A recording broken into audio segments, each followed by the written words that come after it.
la rencontre entre l'Espagne et la France lors de cette demi-finale de la Ligue des Nations s'est révélée être un véritable spectacle de football, illustrant à la fois l'intensité de la compétition et le niveau élevé des deux équipes. Début de match, domination espagnole. L'Espagne a commencé la rencontre sur des chapeaux de roue, inscrivant 2 buts rapides grâce à Nico Williams, 22e, et Mikel Merino, 25e. Cette entame impeccable a non seulement mis la France en difficulté dès le début, mais a également permis aux Espagnols de prendre le contrôle du jeu, dictant le rythme avec une possession de balle maîtrisée. Impact de Lamine Yamal. Yamal a véritablement marqué ce match, en inscrivant un pénalty à la 54e minute, puis un deuxième but à la 67e. Son efficacité devant le but et sa capacité à se créer des occasions ont fait pencher la balance en faveur de l'Espagne. À seulement 18 ans, Yamal montre déjà des qualités impressionnantes, s'affirmant comme un joueur clé, capable de changer le cours d'un match et pourrait gagner le Ballon d'Or.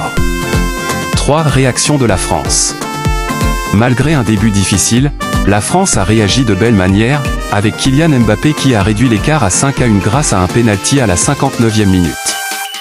Les Bleus ont montré de la résilience et une capacité à se relever dans des situations critiques, ce qui témoigne de leur talent et de leur détermination.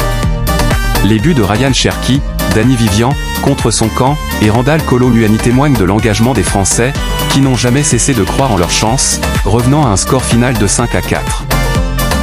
Défenses vulnérables et erreurs individuelles. Un des aspects notables de la rencontre a été la vulnérabilité des défenses des deux équipes. Les erreurs individuelles ont joué un rôle crucial dans le score final. Le but contre son camp de Dani Vivian est un exemple frappant de la pression subie par la défense française. D'un autre côté, l'Espagne a également montré des lacunes défensives, surtout en seconde période, permettant à la France de revenir dans le match. Il faut dire que, ce match a été un véritable festival offensif, prouvant que le football, malgré sa nature tactique, peut être un jeu de sensations. L'Espagne, avec sa victoire 5-4, a démontré sa capacité à gérer des situations tendues et à s'imposer dans les moments cruciaux. Pour la France, bien que défaite, la performance reste encourageante car elle met en lumière leur potentiel d'adaptation et de réaction rapide en situation de crise.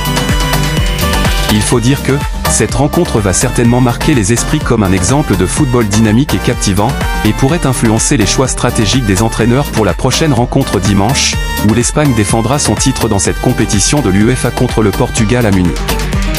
C'était bien d'Ors de Gagé au Vrisieo.